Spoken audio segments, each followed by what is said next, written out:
Mardi 17 juin, la salle Caprani d'Ondres a accueilli une réunion publique dédiée au projet d'extension de la ligne T2 du trambus.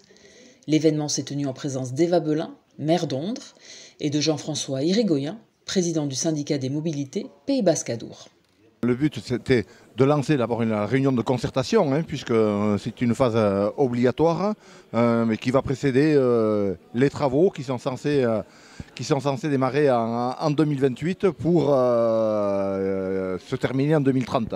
Nous avons lancé en 2018 la ligne T1, la ligne T2, dont une arrive jusqu'à Garros. Aujourd'hui, je crois que c'est une réelle opportunité pour la ville d'Ondres d'avoir ce service. Alors même si le syndicat des mobilités aujourd'hui a un budget très restreint, c'est un choix que l'on a fait. Et c'était une promesse également que j'avais faite à Mme le maire d'Ondres. Est-ce qu'elle a droit, elle aussi, à ce trambus? La participation nombreuse des Ondrais et la richesse des échanges ont témoigné d'une attente manifeste de la population quant à l'arrivée du trambus. Je parlais à l'instant de nos jeunes, je parlais de nos aînés, je parlais des gens qui sont privés de mobilité, qui vont pouvoir accéder à l'hôpital, à la caisse primaire, qui vont pouvoir accéder à France Travail, etc. D'un coup de bus, aujourd'hui, c'est pas possible, c'est difficile.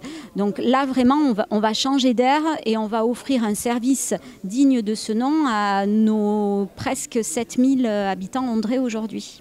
Au cours de cette réunion publique, le syndicat des mobilités Pays Basque-Adour a dévoilé les premières esquisses du projet, dont les contours restent à affiner.